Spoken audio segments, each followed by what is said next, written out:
This is They Create Worlds, episode 241, the first 10 years of European consoles. If anybody wants to find me, I'll be in the last place you would look. In a place where people used to be, a land that's called reality, you'll find me there. Welcome to They Create Worlds. I'm Jeffrey, and I'm joined by my co-host, Alex. Hello. It's been 10 years, Alex. It's been 10 years in the making, but now Europe gets what it truly deserves. The first 10 years of European consoles. That's right. We are celebrating the 10th anniversary of They Create Worlds with this recording. This is the episode going out September 1st, 2025, our very first episode. All I can do is ask why. Came out on September 1st, 2015. Unbelievable. Oh, and by the way, if you're at DragonCon, hi!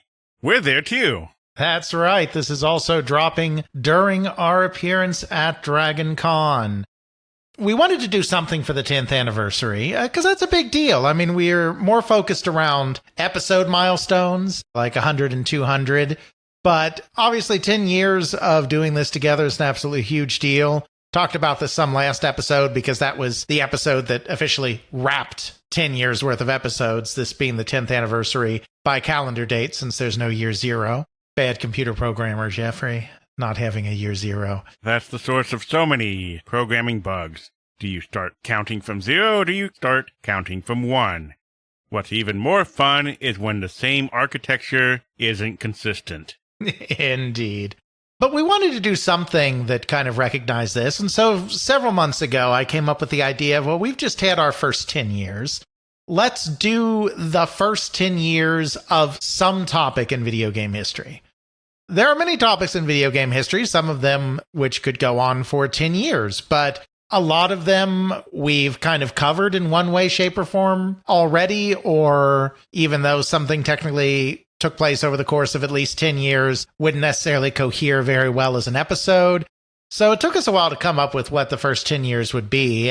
It was actually Ethan Johnson, friend of the show, who finally came up with what I thought was a really great idea, which is the first 10 years of European consoles. This isn't the biggest and grandest of all topics because the early European console markets, plural, were relatively small compared to what would come later. A lot of obscure systems, a lot of obscure companies. It's a topic we've barely delved into at all at any point in They Create Worlds, and it's something that has a really neat 10-year span because the first 10 years of European consoles spanned 1973 to 1983, and that was really kind of the end. I mean, there was some stuff that still trickled on in 1984, but that was basically the end of the first period of European consoles, and European consoles went almost entirely dormant at that point until the beginning of the 1990s and the rivalry between Sega and Nintendo.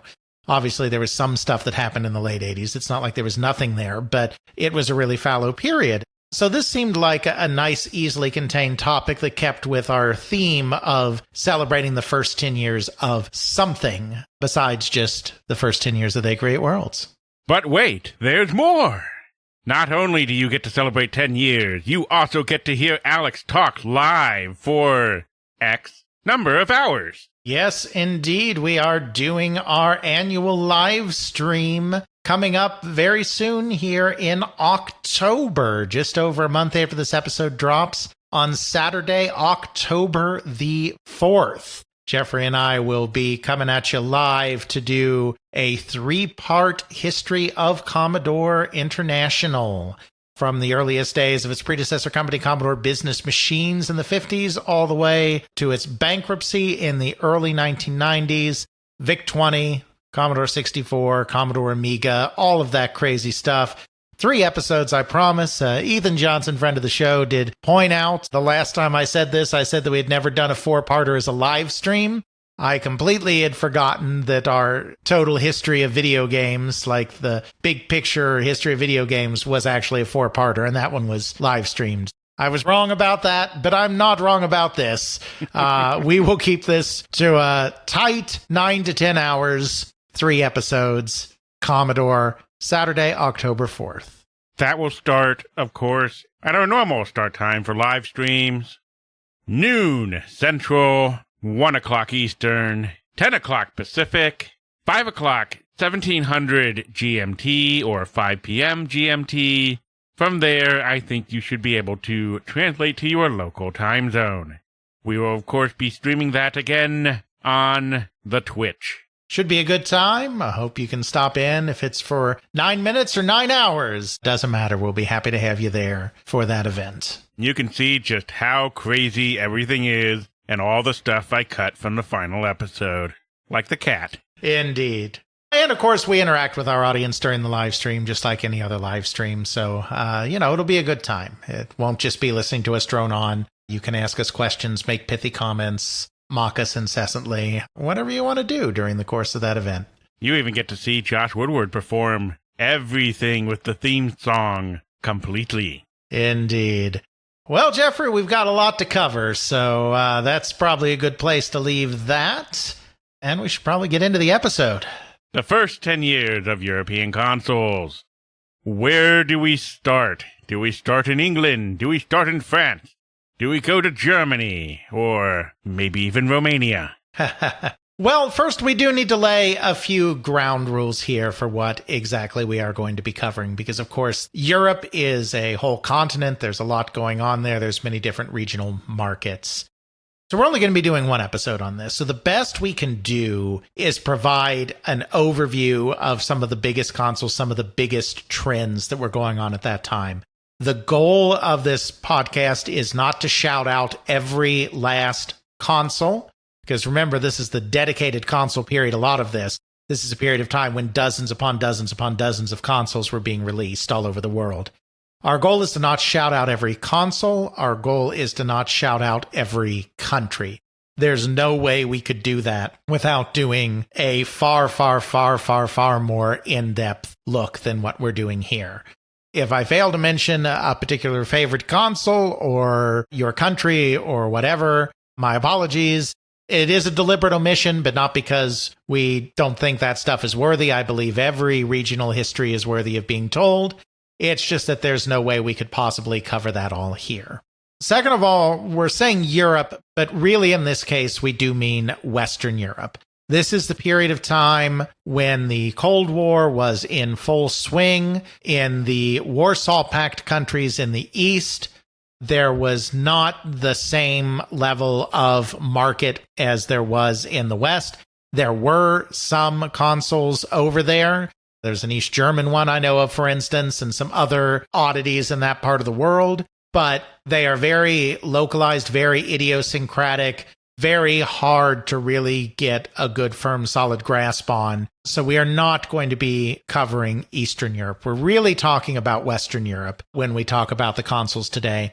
The other thing is we will be spending the majority of our time on the biggest markets in Europe.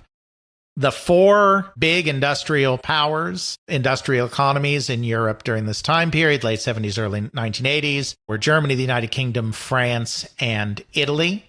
There were some other countries that had some very interesting and robust console markets, particularly the Nordic countries and the Benelux.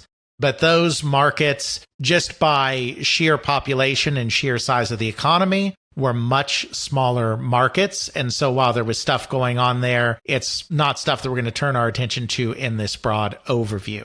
Even Italy, we're not really going to cover because there's 2 kind of aspects of it. First is having a big enough industrialized economy to kind of make a difference. The second part is having relatively good television adoption and national distribution networks. Southern Europe, Greece, Italy, Spain, Portugal, places like that, they had much lower television adoption rates at this time, and particularly color television adoption rates at this time, which meant that they were smaller markets to sell into. And a lot of these places still had very mom and pop based local regional distribution. This was also a thing in France, incidentally, as well, though there's still enough in France to talk about there. West Germany, because of course Germany was divided in this time period, West Germany and the United Kingdom were really the only countries that had truly well-developed national chains of department stores, electronic stores, etc., and national distribution channels to feed into. So those tended to be the biggest, most developed markets. And indeed, the United Kingdom, which throughout this period was generally the number one market in Europe, West Germany, which was generally number two, and France, which was generally number three, they were by far the three biggest markets for video game systems in this time period. None of the other places in Europe came close. We're going to talk about a couple of oddities here and there in a couple of other places, but our focus is really going to be on those big three countries. I just want to say it one more time. I know I've already said it. This does not mean that other systems and that other countries are not worthy of examination. In fact, I would encourage anyone out here who is from any of those countries that has access to resources and is interested in video game history to get involved in documenting your own video game history of this time period. A lot of it has not been well documented. There's a lot that's been said in the United Kingdom. There's a phenomenal French book that was released a couple of years back, Une histoire de jeux vidéo en France, which goes into great detail with lots of delving into trade publications and interviews with people from the time. I would love if we had a book like that in every single European country. We have a lot to cover. We can't cover it all, but we're going to do our best to cover some of the highlights, particularly in those three big regions of the UK, West Germany, and France. So do I roll the dice to see which one gets to go first, or do you have a plan here? Oh, I've got a plan. We're not covering country by country like that. We kind of have to cover the European market broadly because even though it's separate markets, the trends still tend to be similar throughout all the countries, the way that the market is migrating. So we're going to talk about it in terms of the way the market develops across the western part of the continent. And it really, for the most part, mirrors what was going on in the United States, just often a couple of years behind, and with a few added wrinkles just due to the differing economics, differing levels of television adoption, standards of living, etc., within the countries. The history of consoles in Europe begins, as we said, in 1973. It begins in Europe in the exact same way it begins in the United States, just 1 year later, with the Magnavox Odyssey. Magnavox, from the very beginning, seems to have been very interested in getting into international markets with the Odyssey console. Obviously, when it's released in 1972, they're very focused on just getting the thing out in the US markets, so they're not trying to do anything international. But as early as 1973, they are already looking to international markets. And in fact, in that year, a German company by the name of ITT Schaub-Lorenz, electronics company, actually demos the Odyssey in Germany. They also team up with their French counterparts, ITT Oceanic, to show it at a trade show in Bordeaux in France. While they were hoping to do kind of, I think, releases in multiple countries, the only place they actually do end up releasing it is in Germany in 1973, and I think very limited quantities. This version is, to my understanding, in most ways very similar to the American version that came out the year before. Then after this, Magnavox has a change of heart, and instead of going through intermediaries, they decide in 1974 to do an export version of the console that they are actually going to release themselves. I don't know what changed here. Now, in that year, Magnavox was purchased in September by North American Philips. North American Philips, it's complicated. You could say that it's the North American subsidiary of Philips NV, the giant Dutch electronics conglomerate. But it wasn't really, because in the 1930s, when World War II was coming up and it looked like there could be trouble in Europe, Philips actually took the step of shielding some of its international subsidiaries in case things would go bad on the European continent. They actually spun out North American Philips and put all of the stock for North American Philips in a voting trust that was administered by a trustee and was not administered by the parent company. Philips actually did not control North American Philips. I think 1987 is when that relationship finally ended. Now, they often coordinated with each other, and I'm sure even though there's the legal fiction of them being separate companies, they probably did a lot of coordination, but that's just a roundabout way of saying that there's a real weird kind of relationship between Philips in the Netherlands and North American Philips in North America. They did purchase Magnavox in September of 1974. It's possible that they decided that they wanted to take over their own destiny in Europe because they were part of this kind of Philips conglomerate thing now, even if technically slightly separate. Though September 1974 seems a bit late to make that decision. It feels to me that they would have had to have already been planning this earlier in September to pull it off. I don't know exactly what changed, but in 1974 they decided that they would do their own version instead, a special export version of the Odyssey that was released in several countries around the world. Not just in Europe, but in Europe was released in France, Germany, the United Kingdom, Belgium, Switzerland, Italy, and Greece over the course of 1974 and 1975. The interesting thing here is they actually changed the system slightly by changing the mix of games that came with the system. We may recall from our Magnavox Odyssey episode that the Odyssey came with 12 games unlocked by a series of circuit cards. Circuit cards didn't actually have game code on them. They just basically served as jumpers to unlock hardware paths within the system. But it came with 12 games that had overlays and other pieces like cards and dice and all of this stuff that you could play with the system. And then there were other games that were sold separately. For the export version, they actually pared the selection of games down from 12 to 10. They removed 5 games that were found in the original Odyssey. Cat and Mouse, which was just a very simple dot chasing game. Football, which makes perfect sense because it's American football, not soccer, not European football. That's not a game that would resonate with Europeans. Haunted House, which was kind of a weird game. Roulette, my guess is that the whole gambling thing was frowned upon more in Europe. They've had tighter gambling laws than the US generally. And States, which was a trivia game about the United States. So obviously that would be silly to have in Europe. Do they still keep the light gun with it?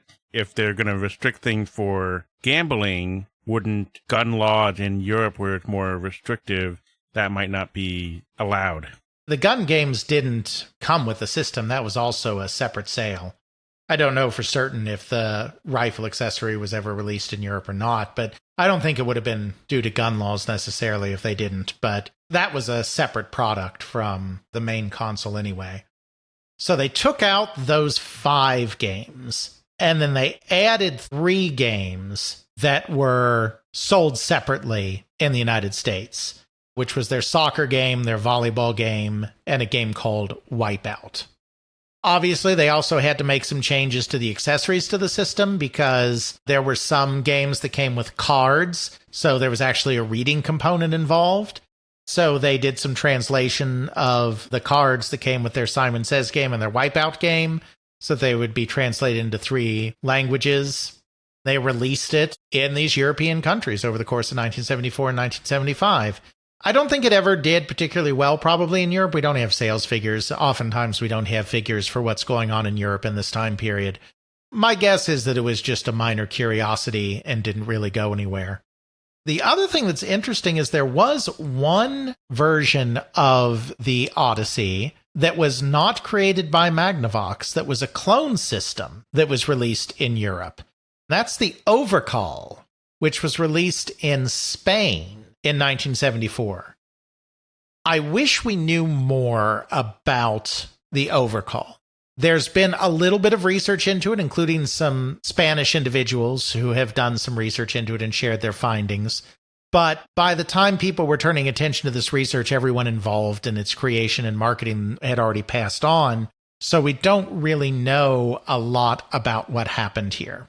What we do know is that the Overkal was designed by an individual by the name of Felipe Mor Perez, who worked for a company called Interelectronica, which was a major producer of televisions in the Spanish market.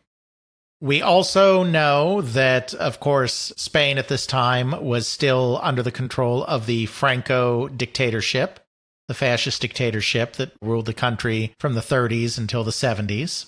At that time, to my understanding, I'm not an expert on Spanish corporate law or anything, but at the time, to my understanding, the Franco government was pretty restrictive about foreign businesses operating within Spain and had a requirement that any company operating in Spain had to have at least 50% local stockholders. This is something that came up when Ken Horowitz of Sega 16 was interviewing one of the early employees of Sega SA or Segasa, the Sega branch in Spain. The interesting thing about the Overkal is it really is a clone of the Odyssey. They went away from circuit cards and just had you use switches actually on the system. Everything was built into the system. So it's a little different, but it's almost exactly the same form factor. It is the exact same technology. It has the exact same games.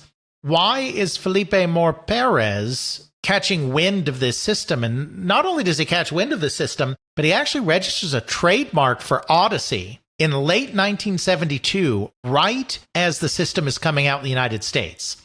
One of these Spanish researchers was able to interview his family. He was dead, but was able to interview his children. And they said that he had no contacts in the United States, didn't visit the United States. I have a sneaking suspicion that this started out as, or maybe even remained, a licensed version of the Odyssey. Clearly, Magnavox was interested in getting into the European markets because they released in most of the major countries in Western Europe.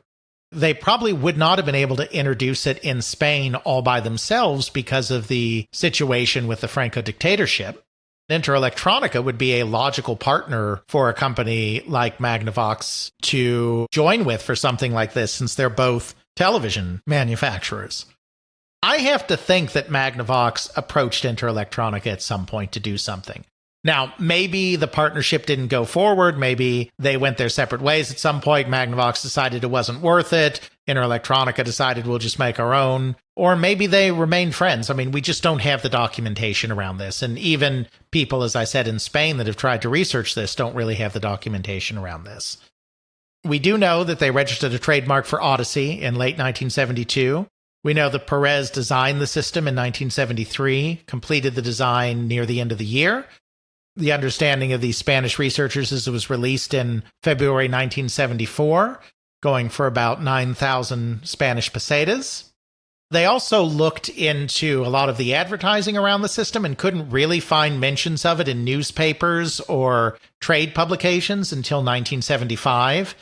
There are confirmed purchases in 1974. One person who went on to become a video game developer himself actually shared his receipt that he still had. He had purchased it in the summer of 1974, so we know it was out then. But it wasn't advertised heavily, it doesn't seem. Well, it was probably never advertised heavily.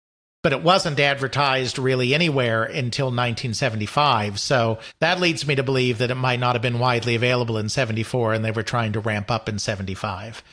We also know that the name actually comes from a radio that Electronica released in 1951. They had a little radio that was called the Overkal that did very well for them. It was very popular. For some reason, they decided to recycle that name for their Odyssey clone. So the Overkal has the distinction of most likely being the very first European-built video game system, because it came out very early in 1974. There are a couple of other systems that came out in 1974, but probably none quite that early. It's really the only time we're going to cover Spain. It's not a market we're going to focus on here, but that's just a little interesting bit of early console trivia there around the Overkal, which may or may not have been condoned by the good people at Magnavox and North American Philips. Moving on from there, the Odyssey and the Overkal and all of this stuff, there's really no evidence that these systems had much of an impact in the UK market or the continental European market, any of these markets. Really, the market took off in the UK in the same way it took off in the United States. I'm almost positive it did better in the US than it did in Europe. But the Odyssey, as we've talked about, didn't really take off in the United States as well. And it really wasn't until the beginning of this kind of dedicated console market really focusing on the popularity of Pong, which was hugely popular across Europe in arcades and pubs and bars in the same way that it was popular in the United States. It was really systems that were emulating this that really got the ball rolling, same as it was in the United States. In this case, there were actually a couple of systems that got a little bit of traction in 1974, which in the United States, you had the Odyssey in 74, and you had URL came out with a system in 1974. You had a little bit going on in 74, but really not a lot. So in this case, Europe was kind of right at the same pace for a second here as the United States was in introducing product. I'm not trying to run down the first console in every market or the things that came out in every single market in 1974. Again, we're just going to focus on a couple of things. But I did want to highlight a couple of things that happened here. First of all, I do want to mention Italy very briefly in this context, because Italy was the fourth largest industrial economy in Europe. We're not going to focus on Italy on the whole, but I do want to give an acknowledgement that they were very early when it came to these Pong clone consoles. There's a company in Italy called Zanussi, which was a furniture and appliance company. So they had some experience with electronics via the whole appliance thing. They decided in late 1974 to release a video game system called the Play-O-Tronic that used discrete components. Apparently, it had some success in 1975. I don't have a lot of info on this market, but it had some success in 1975, so much so that Zanussi remained in the market, as far as I know, throughout the late 70s and early 80s with dedicated consoles. So just interesting that something in Italy came out so early. But the big company that I want to talk about here, which was really the first European company to have real unmitigated success in the European market, that's a company called Videomaster. We talked about Videomaster recently because we were talking about the early Pong market generally, and we did touch on Europe briefly. So some of this is a repeat to that episode that we did very recently, but still needs to be said within the context of our first 10 years of European consoles. Videomaster is an interesting company. It was established in 1973 by two individuals named Cameron McSween and Richard Fairhurst. McSween was a marketing guy. He had been a marketer in the food products industry. Then he started running a model agency that rented out models for promotional events, like for trade shows and that kind of thing. I don't know exactly how he met Fairhurst, but at some point the two met. Fairhurst was a market researcher, so he was less of a marketing guy, more of a numbers and demographics kind of guy, working for the Milk Marketing Board. Once they met, they decided to go into business together, promoting Barclays Traveler's Checks. It was when they had that business that they, one day, according to how they told it in a contemporary article profile in the London Times, they were at a seaside town in Britain, seaside resort town, which were all known for having their arcade establishments with mixtures of video games and gambling machines and whatnot. It had started to rain, so they had ducked into one of these arcades and saw Pong there. Probably not Atari's Pong, but saw a ball and paddle game of the Pong type in there. They were so impressed by how well the Pong machine seemed to be doing, they just kind of got interested in it and looked at it and all of this, that they decided to become operators themselves and very quickly became one of the largest operators in British pubs as Videomaster. Because they became such a force in the market, I don't know exactly how he discovered them because there's so many holes in this early European video game stuff. But later in 1973, an engineer named Robert Palmer contacted them because he had become fascinated by this whole Pong thing and had actually built his own version of a ball and paddle game that could be used in the home, that could be plugged into a television. He came to Videomaster and demoed it. They were impressed enough with it that they gave him a job as their technical director. In 1974, released his game as the Videomaster home TV game, which played tennis, football, which to Americans would mean soccer, and squash, which means hitting the ball off the wall kind of thing. Games with paddles and balls that looked very similar to those on the Magnavox Odyssey.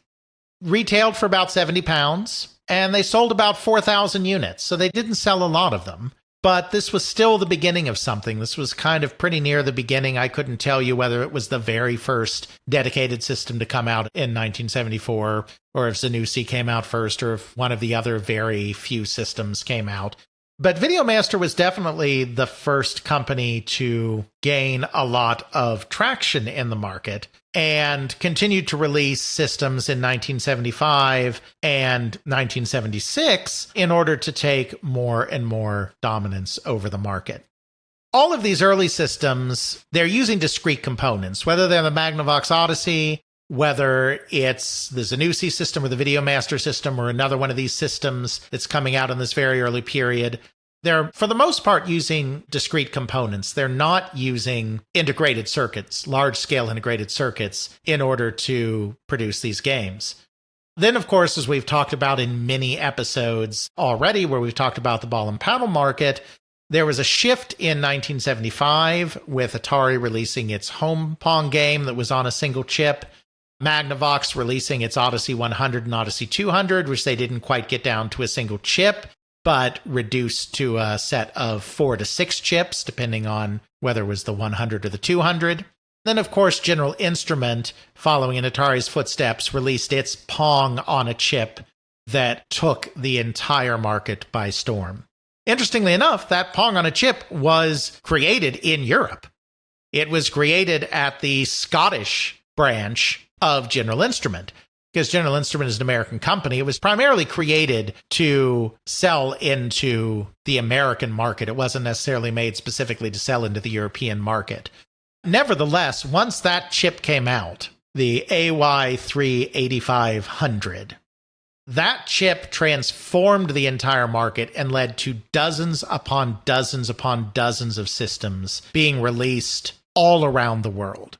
Europe was very much a part of that, but it was very different than what we've talked about in the United States. In the United States, you had a small number of dedicated video game companies like Atari and Magnavox, television company, but they're getting heavily into video games at this point. You know, you kind of had Atari and Magnavox and Coleco, a toy company, really dominating the market. And then the rest of the market was kind of divvied up amongst a series of U.S. electronics importers that had relationships with companies in the Far East, particularly in Japan and Hong Kong at this point, where they could make systems over there, they could develop hardware and then sell that to these importers who would then release it under their own brands like Lloyd's and Unisonic and APF and all sorts of others. There was some of that going on, but the market was really dominated by Atari, Mattel, and Coleco. Well, in Europe, things were completely different. There really wasn't a lot of dedicated video game infrastructure. You had Videomaster, which very much got involved with the Pong on a chip in 1976. Their system, the Videomaster Superscore, used the GI chip. But you didn't have the same level of expertise necessarily in Europe around this technology, despite the fact that the chip itself was invented in Scotland. So you had a lot more of these Hong Kong companies, especially, that were releasing systems either on their own through labels that they created themselves within Europe, or by doing private label stuff where they created the systems and then a local company would release it. And of course, since Europe is made up of a bunch of different markets, there would be a bunch of different of these companies. There'd be multiple ones in UK, there'd be multiple in France and Germany and Italy and the Netherlands, everywhere else. We're not going to try to cover all of that history. We're not going to try to cover all of those systems. But just kind of an understanding that this is the way the market is developing. 1976 is kind of the first year that the market gets started a little bit. I don't have a lot of figures throughout this period, but occasionally I'll try to introduce some figures where I have them. But one estimate pegs the number of games sold in Europe in 1976 at 125,000. That's across the entirety of Europe. Well, Western Europe. The same estimate pegged the United Kingdom as the largest market, with sales of 50,000 games, which is about 40% of the European market, with, I think, probably Germany number 2 and France number 3. Videomaster is the clear leader in 1976 because this market is just ramping up, and so a lot of these Hong Kong manufacturers haven't come in yet. They control roughly 80% of the British market and are also selling into other markets as well. That's kind of where things stood there. And I also have estimates for France because there's that great book in France. In France, the estimate is that about 15,000 systems were sold in 1976. So that gives you an idea of how the market is still kind of small, because France is probably the third largest market after the UK and West Germany. The UK is selling about 50,000, France is selling about 15,000. It's a kind of small market at this point. They're just a small number of players. Videomaster's one. France has some small domestic producers, though a lot of the games that they're buying are outside of France. Zanussi is still in the market, and in fact, in 1977, they're going to release their system powered by a GI Pong on a chip, the Play-O-Tronic, to follow up on their Pingatronic. The one other company that's kind of interesting here that I wish we knew more about, but we don't have a lot of information on, is a company in West Germany by the name of Interton. Interton was established in 1962 by brothers Helmut and Hans Herbert Türk in the city of Cologne. Their focus at that time was on hearing aids. In fact, Interton hearing aids still exist. The company doesn't exist anymore. It was purchased way back, but there are still hearing aids out there that are released under the Interton brand name. I don't know what it was about that business that attracted the Türk brothers, but that was their primary business. But then, as we've talked about in many episodes in the 1970s, you had this kind of series of boom-bust cycles in consumer electronics. You had calculators, you had digital watches, you had CB radios. Then, of course, you had the dedicated video games. Like, there was just this rapid series of introductions of new types of consumer electronics beyond just your television and your record player and your stereo that were just heating up rapidly and then cooling rapidly. And so a lot of companies that were in other electronics businesses saw these hot new businesses and saw them as ways to make a quick buck outside of their core business. And Interton was no different. So we do know they entered the calculator business, the electronic handheld calculator business, in the early 1970s. I think they were one of the leading producers in Germany and in Europe, though I don't really have exact figures on all of that. It's no surprise then that as the calculator market fell apart, Interton, just like so many other companies we talked about in our Ball and Paddle episodes earlier, decided, well, let's take a look at this whole video game thing that's heating up. And so in 1975, they entered the market as well with a very interesting system called the Interton Video 2000. This is a system I really wish we had more information on the history of, because it is possibly the very first system to use cartridges. When I say it uses cartridges, I'm talking about the form factor of the cartridge, which is that you have a circuit board that is protected by a hard outer casing. That's what a cartridge is at its basic level. The Interton Video 2000 was not a programmable system. There was no CPU in the system. But the interesting thing, too, is that these were not ROM cartridges either. This was entirely done with TTL chips and discrete components. It was hardwired stuff. They just decided to release a series of games and so have each cartridge have the components needed to play a particular game that plugged into the base unit. There certainly had to have been some inspiration from the Odyssey here. It is not in any way an Odyssey clone, but it does have, for its controls, it has two different dials, one for horizontal movement and one for vertical movement. And that is very much the hallmark of the Odyssey series of systems. Most of the other systems that were coming out, they were imitating Pong. Pong just had one dial. You moved up and down. You didn't move backwards and forwards.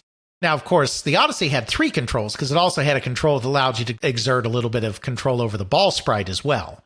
The Interton system didn't have that, but it did have the horizontal and vertical control and a button for serving the ball, which is also something that was on the Odyssey. So I have to imagine that their inspiration for this was the Odyssey. I also don't know if Interton made this themselves, like came up with the system themselves, or if they got the concept from someplace else. As we're going to see as we move along, Interton is going to stay in the market. They're going to release a lot of consoles, but some of them definitely came from elsewhere, the basic designs of them. They were not created in-house. So it's very possible that this was not created in-house as well. This is where we have this kind of dark, unknown area of the market still, and there hasn't really been, to my knowledge, a good book written or a good series of articles written on the history of the German console industry in this time period, the late 70s, early 80s. So I'd love to know more. They actually released 5 different cartridges for the system, and they advertised 7. The other 2 did not come out. Each one had a different game. Cassette 1 was called Sparring. It was basically a squash game, hitting the ball against a wall and having it bounce back. Cartridge number 2 was Badminton. The badminton game, it was basically just a Pong game. The only difference was, as I said, this game has horizontal and vertical control of the players. So the badminton game restricted you to a smaller area of the screen. So it didn't allow your paddle to have full range of movement around the entire playing area. So it was kind of a more claustrophobic, more constrained Pong game. Cartridge number 3 was called Attacke, and this one consisted of 2 squares chasing each other. This was a chase game, which is another indication that it may have been based on the Odyssey, because the Odyssey also had some chase games, and that wasn't a concept that was necessarily very popular in the arcades. There had been Gotcha. Gotcha was a chase game, but it was a chase game that took place in a maze. It's different from this Attacke game. It's another sign that it was probably taking some inspiration from the Odyssey. And then 4 and 5 were Tennis and Super Tennis. The main difference between those is really just that Super Tennis has on-screen scoring. None of these other games kept track of the score on the screen. Super Tennis could keep score. It has a hat. Indeed. It has a hat. The score is even a series of dots at the top of the screen. You could almost interpret them as being a hat. Bonus points if you get that reference. That's why I wanted to bring this one up, because it's pre-GI chip. It's in the early days, and it takes a track that ends up not really being used by many other companies. There's one other system that comes out in 1975 that does something similar. Philips, the Dutch company, comes out with something called the Telespiel that also uses cartridges in a similar way. But this is kind of something that the European market was starting to develop as a way to get more interchangeability in their games in kind of the 1975 period, before the GI chip just completely short-circuited the market. Once that GI AY38500 was out there, that's just what everybody turned their attention to. And indeed, Interton is no different, because they release a series of games based on the GI chip in 1976, 1977, including the Interton Video 2400, which has all of the ball and paddle games on the chip, but none of the shooting games, and the Interton Video 3000, which includes all the games, all 6 games that the chip could play, including the 2 shooting games. They release other systems as well, but again, we don't have time to go into every last thing. Another big German company that gets involved in this period is the television maker Grundig.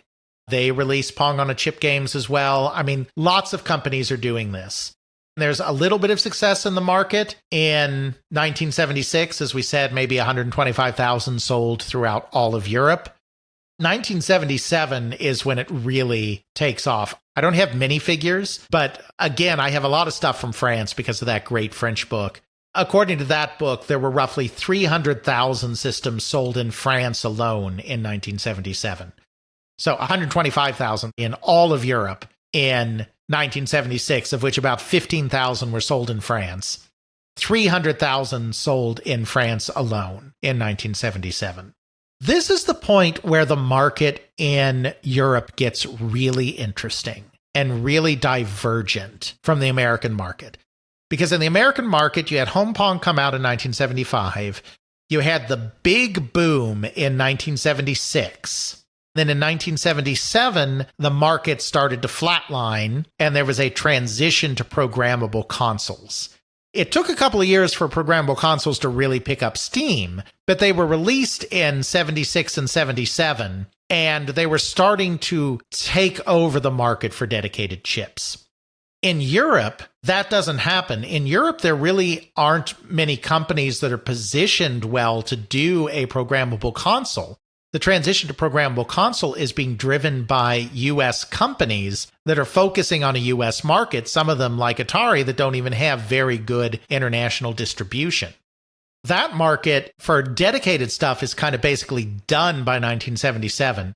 1977, some new systems come out, but the market is much smaller, fewer systems are sold. By 1978, the thing is basically dead. The electronic handheld market is taking over, programmable consoles are coming in and are slowly building up ahead of steam, moving into 1980 and Space Invaders, and the dedicated stuff is done.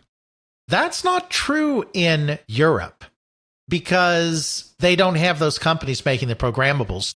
The dedicated console chip makers were really focused in the 1976-1977 period in trying to come up with solutions that would allow the dedicated console market to move beyond just ball and paddle games into more interesting variants. Because the dedicated console market was really driven by the chip companies. These days, we think about video games, we think about the Nintendos and Microsofts and Sonys of the world. They're like, we are video game companies. We are going to make a video game console. This is our idea for a video game console. We are going to come to you, chip maker, whether that be AMD or Intel or NVIDIA or whomever they're going to. They're like, we are a video game company. We want to make video game system with these capabilities. Please tell us about what you can do for us to design a chip to our specifications for our new video game system. There were a couple of companies doing that back in this day as well. Certainly Atari was doing that. But a lot of the dedicated console market was driven by the chip makers like GI, where GI would be like, we have the capability to put this game on a chip, to put Pong on a chip. So we're going to put Pong on a chip, and then we're going to go out in the world and be like, hey, look, we have this chip, and it can play this hot video game called Pong. We're going to give this to whomever wants to buy it.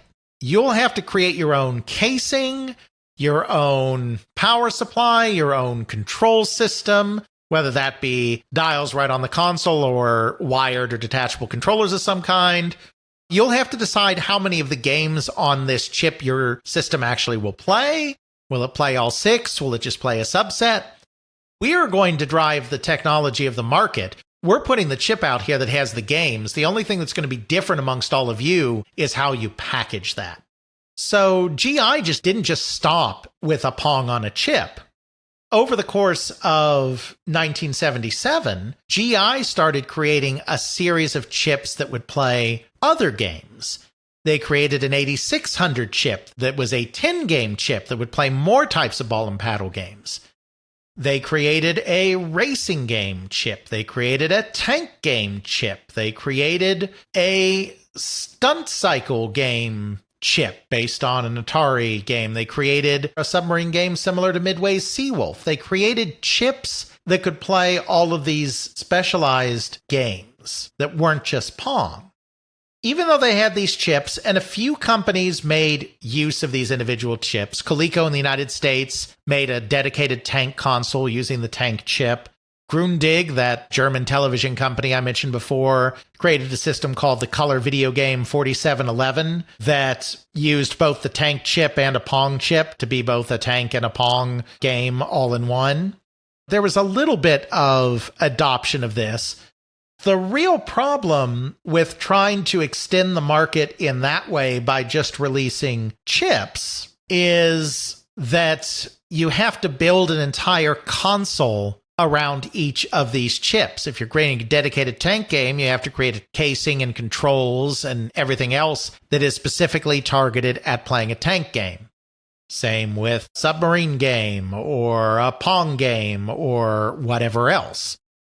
People are probably not going to be too interested in buying 5 or 6 or 7 different consoles just so that they can play all of these different types of games. Can you imagine, Jeffrey? Even in this day and age where we're used to hooking a bunch of different things into our television, that feels insane, right? And this is a time when the idea of plugging something into your television was a new concept. And now we're going to plug 7, 8 different things in? Yeah, we don't have the concept of an AV switch going on here. Not to mention, since this is the 70s, we're not talking simple, easy-to-move TVs. We are talking about furniture pieces that weigh a ton. Indeed. And we're not talking about plug and play with RCA jacks either.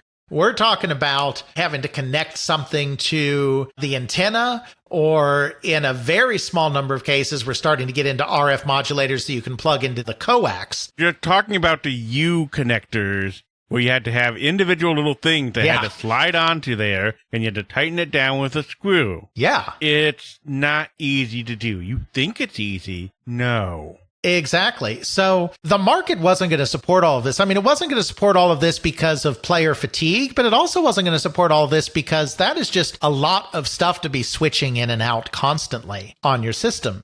GI, after they developed all of these chips, realized pretty darn quickly that they needed to not just release the chips in this case. They needed to release a complete console solution in which you have a base unit that they actually have some hand in defining.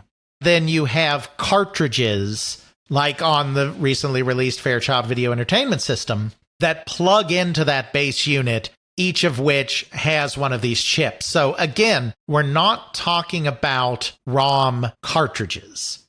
There's no CPU on the system. There are chips on the cartridges. There's an integrated circuit on that cartridge, but it's not ROM memory. It's an integrated circuit. It's not memory. So they developed something that they called in their catalog the Gemini system. There were a couple of variants of the Gemini system that they came out with over the course of a year or so as they continued to play around with this. Really, the main thing that we are interested in for our purposes here was something called the Gemini Economy 8600 programmable game set.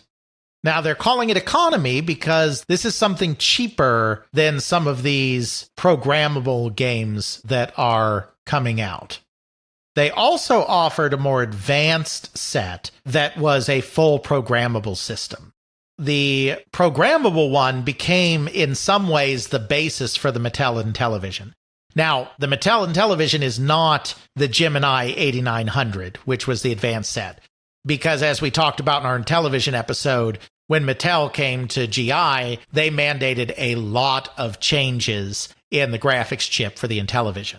I don't know that anyone really made use of that Gemini 8900 without heavy modification, but they had what they called their economy set, their non-programmable, which basically took all of those discrete game chips that they had come up with and transformed it instead into a master control unit that could take ROM cartridges. Just to be clear, we're not talking about the Coleco Gemini.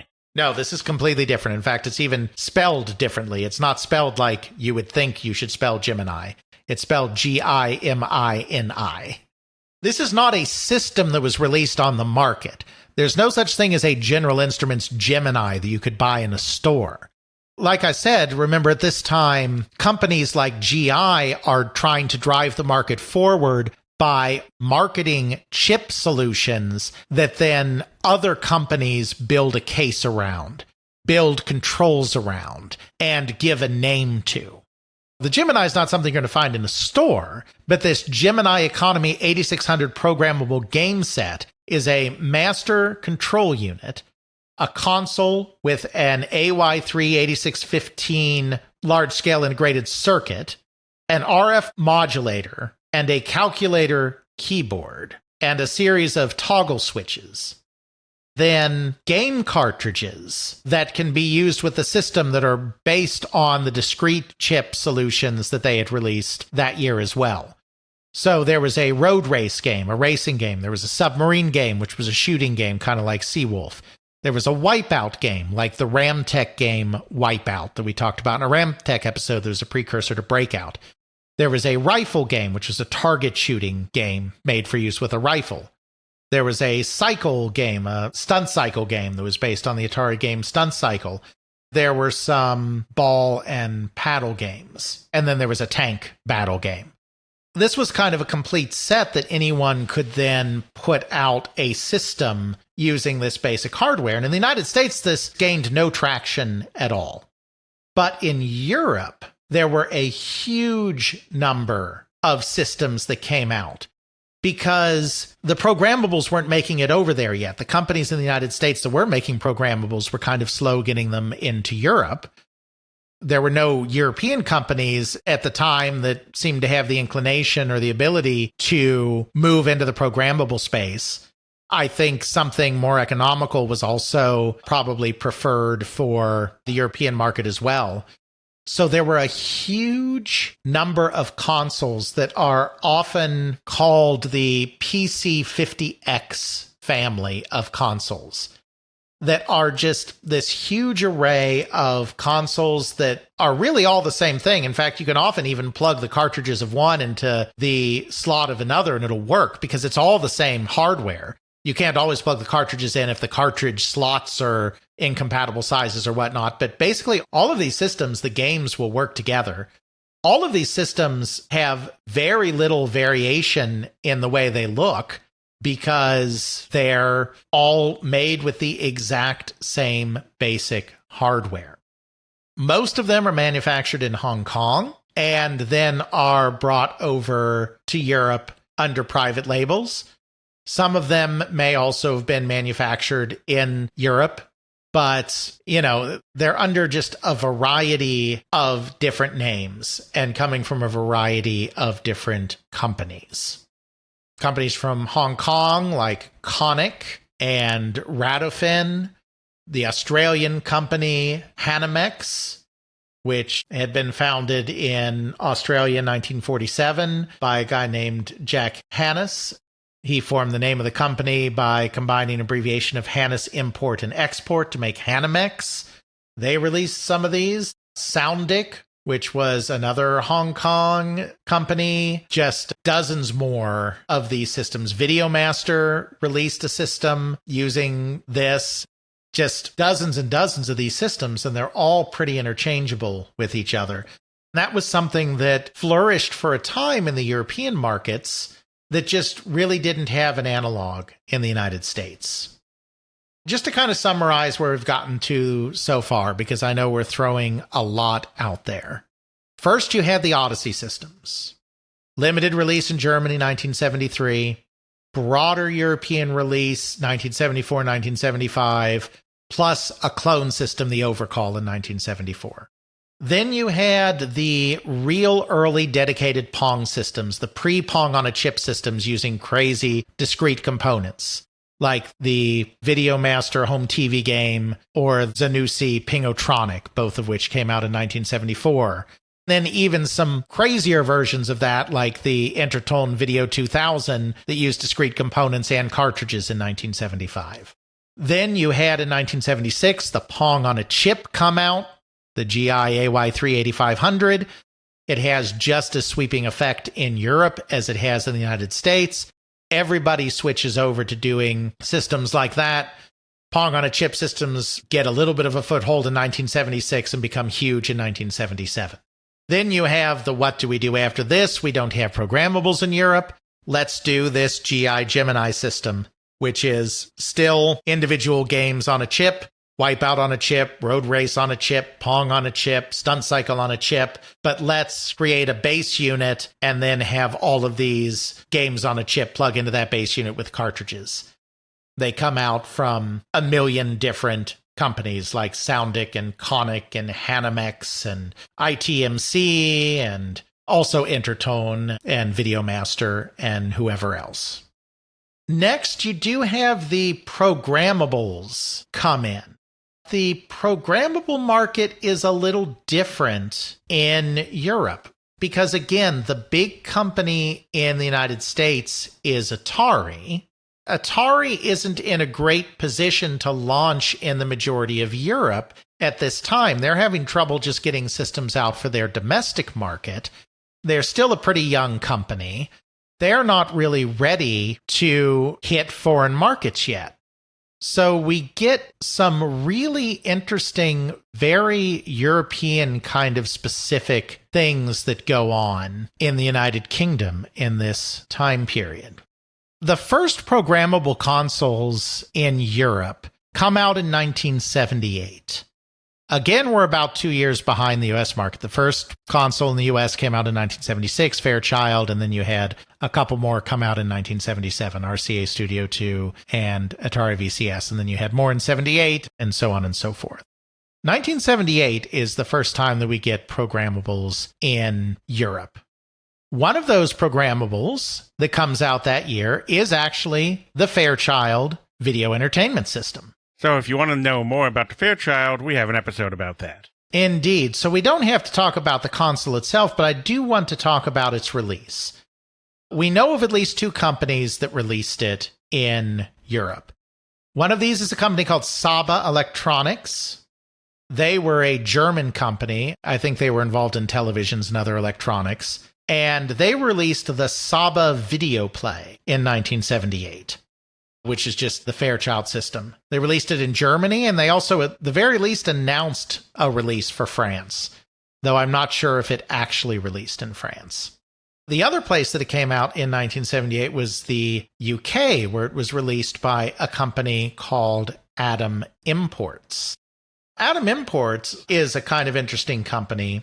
It was founded in Yorkshire by two individuals named Chris Rycroft and Les Kenyon.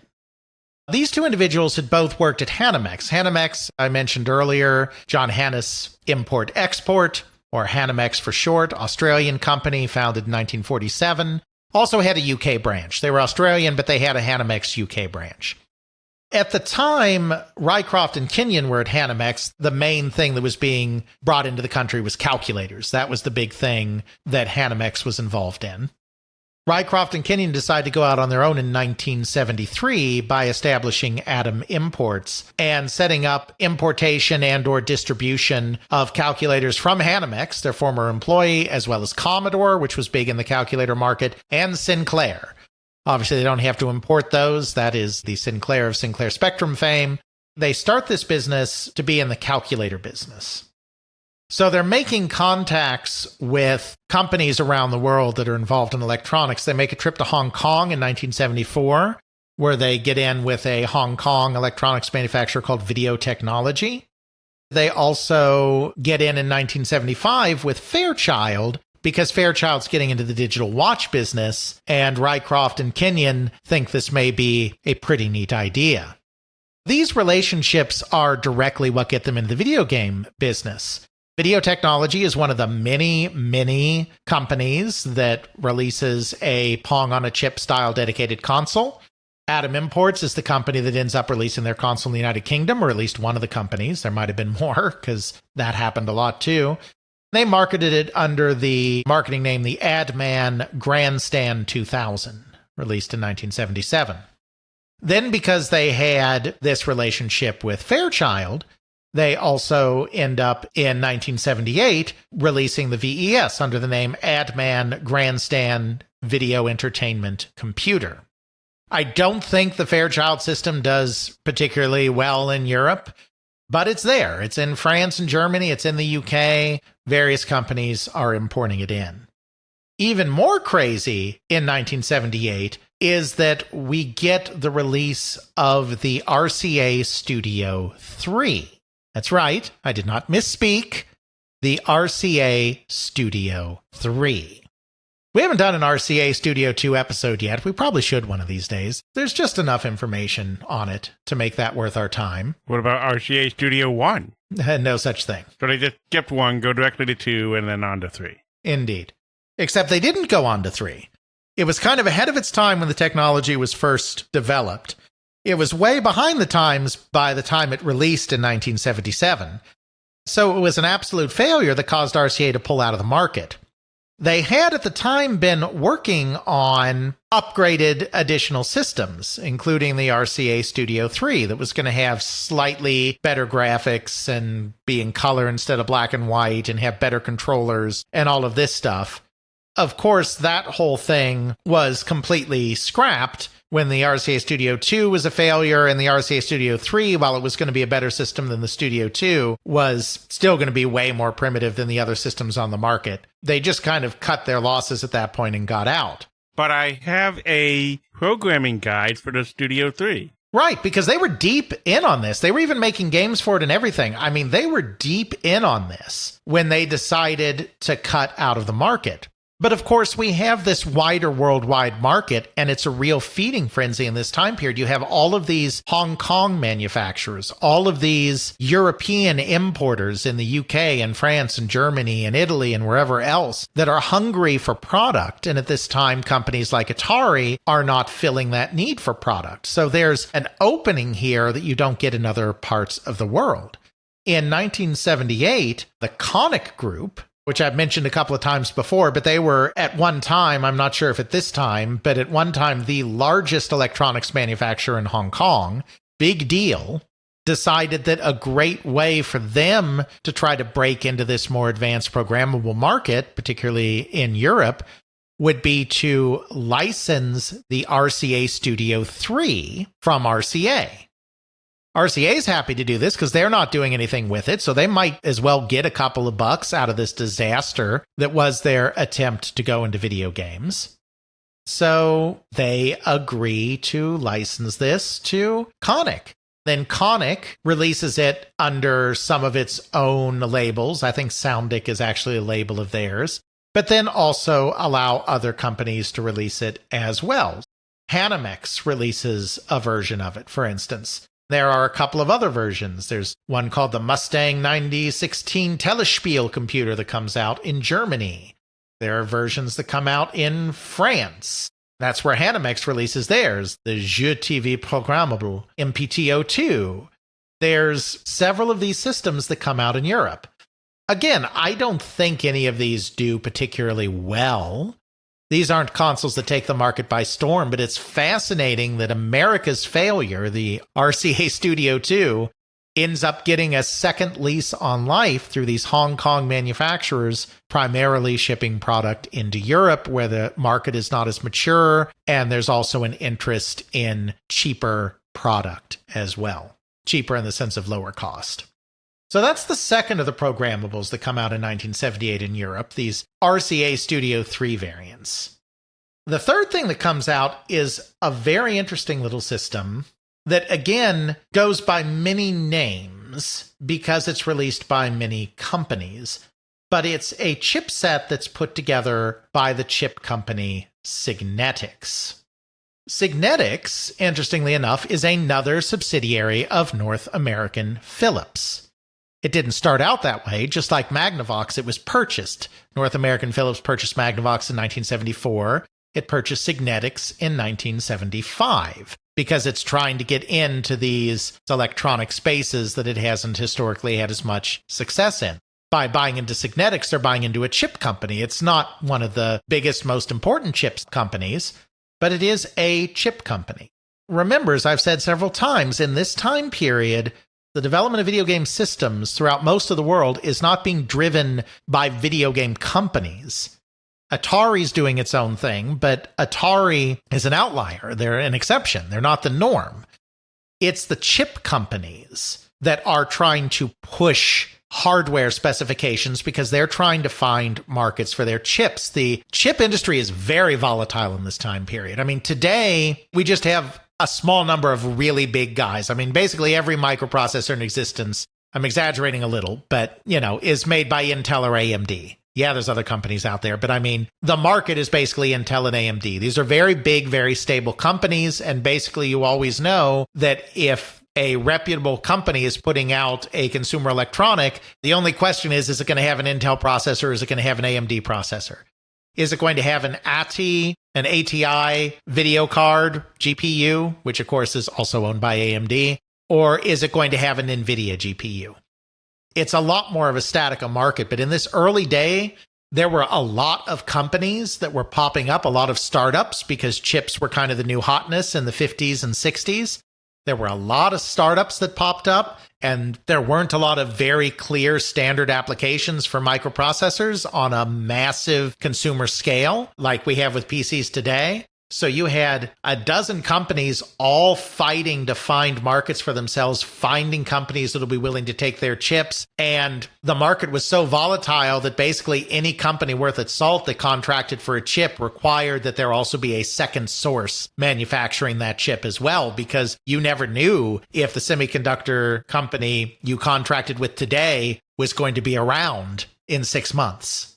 Very volatile industry. So the chip companies themselves were really trying to push adoption of their chips in new products. And as we've said, there were all of these consumer electronics coming out in this time period, not just more advanced televisions, but calculators and digital watches and video games and electronic handheld games and all of this craziness. A lot of these companies are taking this role, and Signetics is no different. I don't know how this intersects with the work that Magnavox, another North American Philips subsidiary, is doing on the Odyssey 2 at the same time. We do know that the Odyssey 2 project was almost canceled at one point. I don't know if that had anything to do with them weighing whether they wanted to keep that going or just let Signetics do their thing, because we don't know what's going on inside North American Philips at the time, kind of a black box. But we do know that Signetics put together a hardware specification based around their 8-bit 2650 microprocessor and their 2636 programmable video interface. This system was much less powerful than something that was coming out from Atari like the VCS, never mind more advanced systems than that like the Intellivision. The Signetics CPU only ran at 0.887 megahertz, so pretty slow. The video chip did run faster than that at 3.58 megahertz, but it only allowed for 4 single color sprites and very, very, very primitive backgrounds consisting of series of alternating lines. So this was a very primitive programmable system, but it was a programmable system, and its cheapness made it kind of desirable. And they didn't just create the system, they also created the games for it as well. Many of the typical games that you would see in this time period from Atari and others. They had an air sea battle game, they had a pinball game, backgammon, blackjack, bowling, racing game, a chess game, various target shooting games, all of the kinds of things that you were seeing on other systems of the time in this kind of pre-Space Invaders era, when there's this thought that you need this broad base of different kind of games, the action games to appeal to the kids, the cerebral games to appeal to the parents, the educational games so that the parents feel it's okay to buy the system. They have this same mix of games that you find on all the systems of the time, though many of them are more primitive because the system's more primitive. Then they went around to various manufacturers of video games in Europe and in Hong Kong to see if they would be interested in releasing versions of this. I think the first company they must have gone to is Interton, because as far as I know, theirs is the only one of these that come out in 1978. Pretty much the rest of them come out in 1979. Though I could be somewhat mistaken about that, because again, this whole period is kind of very strange. Hard to get at the real facts. But in 1978, Interton releases the next system in their line, the VC4000, VC being video computer.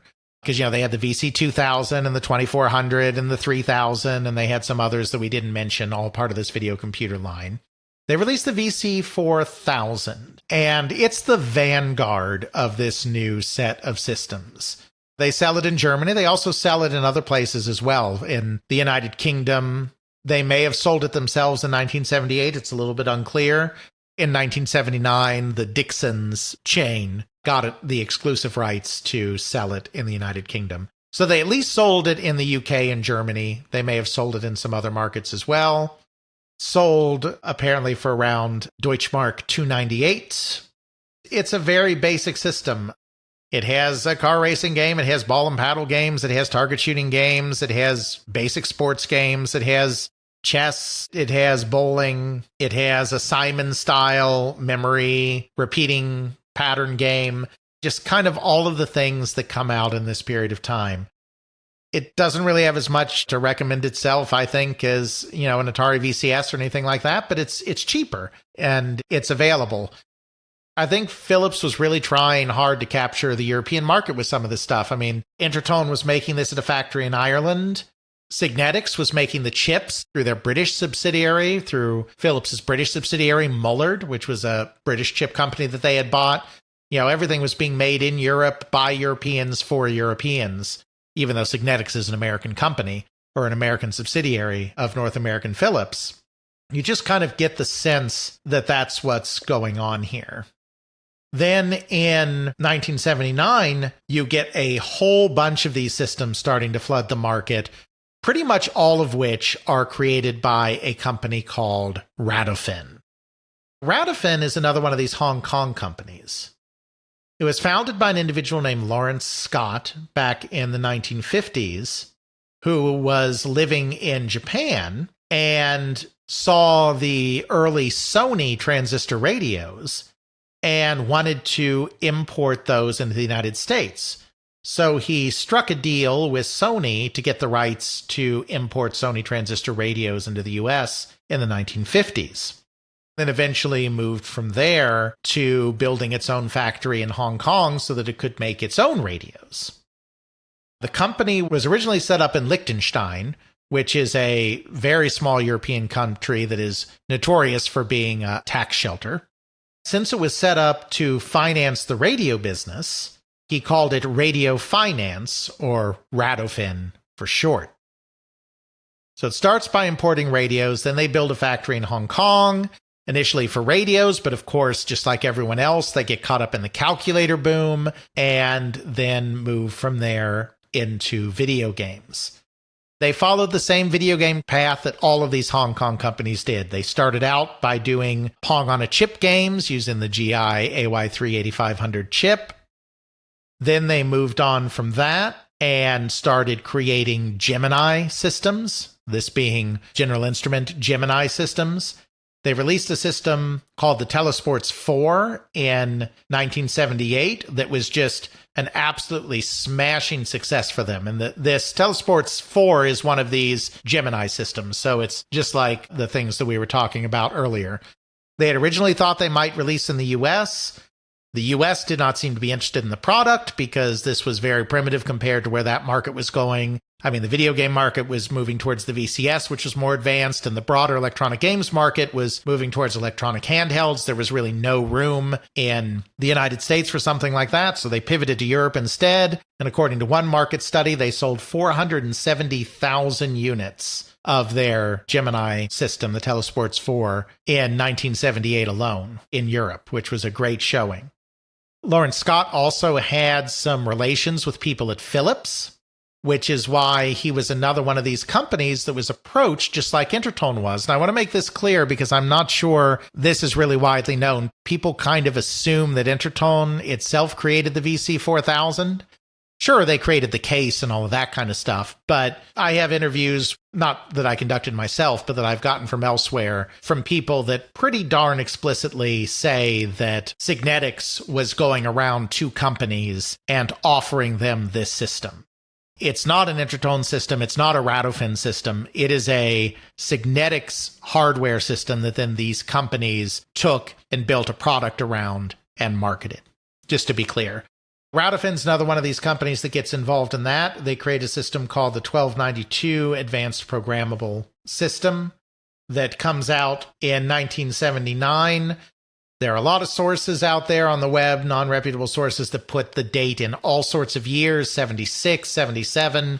It did not come out in 1976. It is not like that at all. I cannot find any ads for it before 1979, and it used technology that was not being marketed in 1976. There's a small chance it came out in 1978, and I just haven't found an ad for it, but I think it's far more likely it came out in 79, and it definitely did not come out in 1976.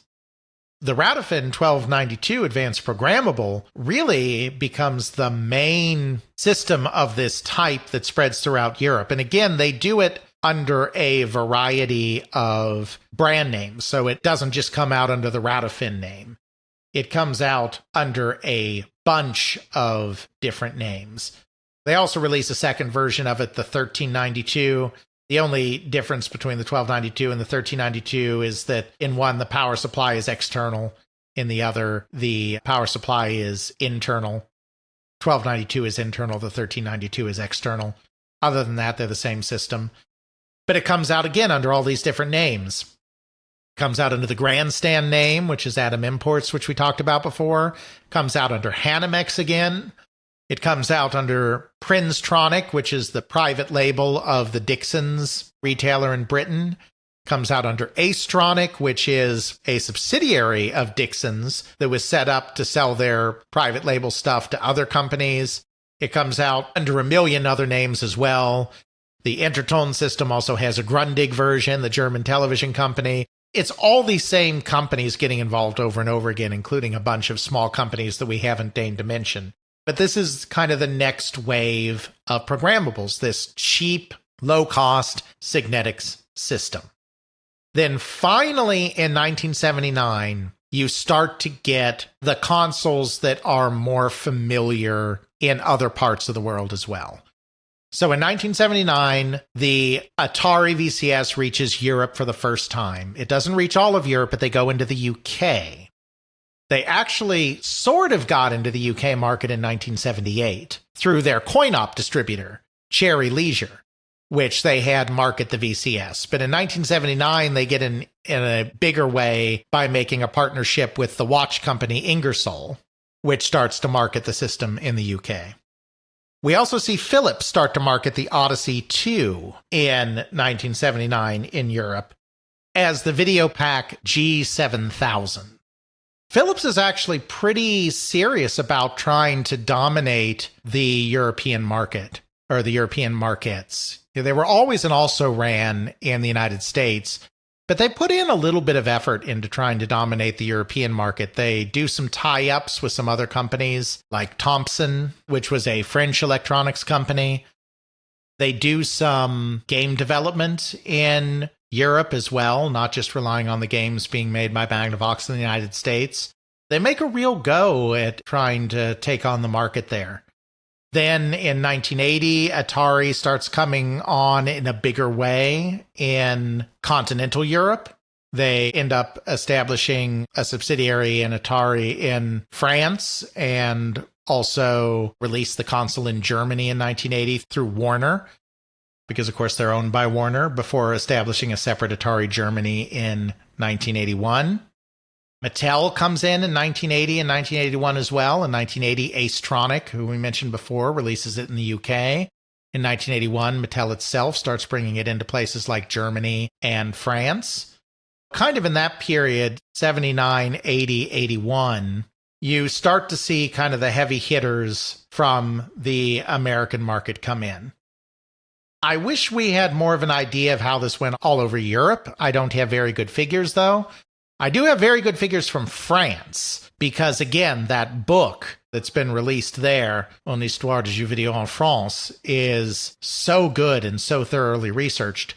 So we can use that as a little bit of a case study, because I bet things worked out pretty similarly in other parts of Western Europe as well, though I'm sure there's a little bit of regional variation.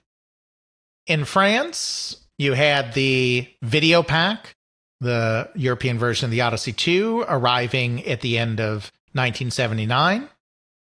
Then you had Atari coming on to the market in 1981 after the establishment of Atari France. That was a little later. Germany, it came out at the end of 1980. In the UK, it came out on a limited basis in 1978, wider basis in 1979.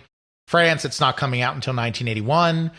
So Philips kind of had the French market of advanced programmables to itself for a couple of years and really tried to build up a presence in that period of time. But the market was pretty underdeveloped still at that point. By 1981, when the Philips system is competing with the Atari system, they're pretty neck and neck. The estimates that we have for the French market are that Philips sold 30,000 systems in 1981 and Atari sold 50,000 systems in 1981. So Atari was in the lead, but very, very neck and neck. By the summer of 1982, it's estimated that Atari held about 65% of the French console market, and Philips held about 35% of the market. So, Philips is there, but Atari is definitely pulling ahead. But then the interesting thing is, by 1983, we have estimates for both the Videopac and the Mattel Intellivision, which came along in 1982 in France. Basically, the Mattel Intellivision squeezes Philips out of the market. By 1983, there are an estimated 300,000 to 320,000 Philips G7000 systems on the market in France. And there are about 300,000 to 350,000 Intellivisions. The Intellivision just came on really strong, really fast in France. I think Atari is outselling them all. Atari sold 350,000 units in 1983 alone. That's on top of the systems that they had sold in previous years. So I think Atari's closer to 500,000 systems in the market at this point. Whereas Philips and Mattel are running neck and neck, but really Mattel is starting to leave Philips in the dust because a lot of that install base of Philips systems is from the earlier period when they had the entire market to themselves. But we see rising action in the European market in this time period. There's starting to be an interest in consoles, not just in France, we're using that as our example, but also Germany and the UK and elsewhere as well. Then in 1983, Coleco comes in with its ColecoVision, released in the United States in 1982, and then they make a deal with CBS, which also has a toy subsidiary, Ideal Toys, to release the system internationally, except for Japan. They don't have the Japan rights, obviously they don't have the North American rights, but they have the rights to the rest of the world. They release the system across Europe, and that starts picking up a little bit of steam. Philips, continuing to try to hang into the market, actually releases an updated version of the Odyssey 2, a system that was supposed to also release in the United States as the Odyssey 3, but was cut short there by the crash. But it releases in Europe as the Videopac Plus, or the G7400. Comes out at the tail end of 1983. It's fully backwards compatible with the previous Videopac system. It has slightly better graphics, is the main thing. It's a very incremental update over the original system, and fully backward compatible with the original system. So even Philips is trying to hang in there and stay in the market, even as it's losing ground to Atari and Mattel. But all of this is still kind of small potatoes. I mean, at this point in the United States, consoles are selling millions and millions of units, where in Europe, they're starting in most countries to start cracking, selling multiple hundreds of thousands of units a year. Even if you add up all of Western Europe, you're not talking about a very big market compared to the United States market. But still, it's a growing market at this point, with all of these systems coming in. I don't know exactly what caused the whole thing to fall apart, but it's not that hard to have pretty reasonable speculation. I mean, two things happened, really. First of all, the North American video game market crashed. While that was a localized North American crash, it was not a worldwide crash. The companies that were now major players in the European console market were all American companies, basically. It was Atari, it was Mattel, it was Coleco. Philips is a European company, but they're relying on a product of North American Philips, which is an American company, even though they're European. The effects of the crash in the United States are going to have the effect of taking out the worldwide sales of those consoles. Even though the European markets weren't affected by the crash, if Atari is falling apart and struggling to survive in the United States and is losing hundreds of millions of dollars, they're not exactly going to be, but Europe, we can keep selling product in Europe. That's just not going to make up the difference. Same with Mattel Electronics. Even though Philips kind of saw video games, I think, as a way to kind of stave off Japanese consumer electronics competition, the Odyssey 2 is hurting in North America, and so that's going to slow the momentum as well. Then the other thing is just home computers got super huge in this period of time in Europe. The ZX Spectrum and the Commodore 64 were selling in much greater quantities than the Atari VCS and the Mattel Intellivision. In many cases, they were cheaper.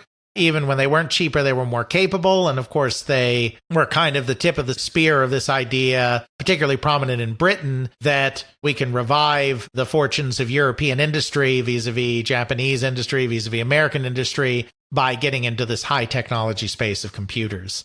So I think just the rise of the home computers just squeezed out any interest as well. So you put together the North American video game crash and the rise of the ZX Spectrum, the Commodore 64, and other systems in Europe, and whatever little bit of interest was starting to bud in those more advanced programmables like the Intellivision and the ColecoVision was just kind of overwhelmed. And so you saw the market basically go dormant until like 1990.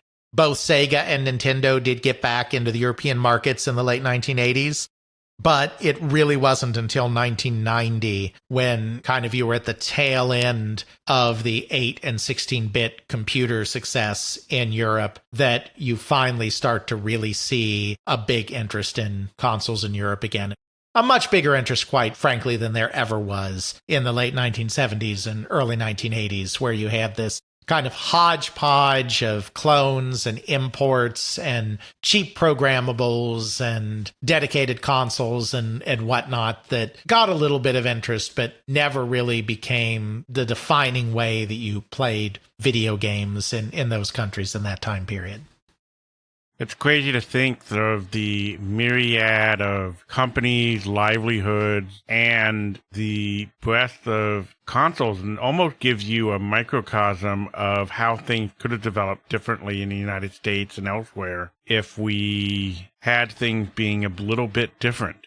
Yeah, I mean, it's a different approach to the market. It's one that's very much, I think, a product of the fragmented marketplace, though, because, in the US and Japan, where there were more centralized distribution systems, I mean, obviously Atari had competition. Atari didn't just dominate the entire market, but they could achieve relatively easy nationwide distribution. In Europe, particularly outside of West Germany and the United Kingdom, distribution, we kind of talked about this earlier, but I didn't hit on it too hard. Distribution was so fragmented that part of the reason that you could have 5, 10, 15 companies releasing basically the exact same system, a GI Gemini derivative or a Signetics 2650 derivative or what have you, is because no one company could really get true nationwide distribution through all outlets. You had a lot of my company's going to sell into these few stores or into this region, and that company's going to sell into these stores or this region. I think that's a lot of the reason why there was that fragmentation. Even the Videopac, even the Magnavox Odyssey 2, the Videopac system in Europe, in France, Philips released it under multiple brand names because each of those brands had control of different distribution channels. So it's all Philips. They also did make a deal with Thomson, as I said, which was another French electronics company, and Thomson also released the system under its own label. But Philips itself was using multiple labels to release the Videopac in France because each of those labels had this little chunk of the distribution and nobody really had the full pie. I think that's the main reason why it developed differently than the United States did. There are a couple other things too. Obviously, the United States had Silicon Valley, and it was the center of this kind of high technology, which allowed companies like Atari to grow up and grow talent and be dedicated video game companies in a way that Europe really couldn't. There's also the differing economies and the more cost-conscious nature, which allowed some of these cheaper systems to persist a little longer than they did in the US. There's a few different reasons, I think, for why it developed differently than it did in the US. And yeah, it is fascinating because it is like a completely different track of how video games developed, which was very fragmented, lots of cloning, lots of different types of systems, high-end programmables, low-end programmables, dedicated systems that could play one game, dedicated systems that could play multiple games, just a lot more crazy variation in the market that lasted longer than kind of that crazy variation did in the US. So now that we have looked at the first 10 years of European consoles, where does They Create Worlds look to for the next 10 years or more? Well, I think we're done doing 10-year histories for a while at this point, Jeffrey. I think it's probably time that we return to a little more recent time again, to the 21st century, which we've been trying to cover more and more on They Create Worlds, and look at the fascinating career of the Japanese auteur Fumito Ueda. Fumito Ueda has done very few video games. He only has 5 published video games to his name, and the first 2 of those were not his games. They're just games he worked on in smaller roles. The 3 games that he created himself are Eco, Shadow of the Colossus, and The Last Guardian. These have been some of the most profound and innovative games of this century, massively influential on others in the industry as well. We have enough sources, I think, at this point on these works that we can do a good job of examining them. Okay. Before we go, folks, into the darkness that is the end of the episode, we have 2 things. 1, we had Mark write into us with, "Hi, guys. In the latest podcast, you mentioned the upcoming anniversary and asked for any significant podcasts or moments that your listeners may remember. I can't pick out a specific episode, but I can say thank you so much for keeping me company while I trained for the 2021 London Marathon." That's quite the achievement. Indeed. I originally had a place for the 2020 and started the usual 16-week training block, reaching 20-mile runs before COVID forced cancellation. I trained again for the rescheduled October 2020 date, but that was canceled too. Finally, it went ahead in October 2021, so I trained for it a 3rd time. So yeah, if you had to train 3 times, that's definitely quite the dedication there. So that's a total of about 1,500 miles. All of it made bearable by the huge backlog of podcasts you guys put out. On the plus side, I did eventually catch up. Thank you for the brilliant podcast, and long may you reign. Regards, Mark K. Very nice. Thanks, Mark, for writing in. I'm glad we were able to keep you company for 3 training sessions. That's some dedication, man. I wish I could do something like that. That's really cool. You do, Jeffrey. I mean, it's not physical, but you do some editing marathons. It's a different kind of endurance. I'm not comparing that to running a marathon, for sure. But I'm just saying, you have your own kind of endurance. Mental endurance. Mental endurance. Definitely not physical. Indeed.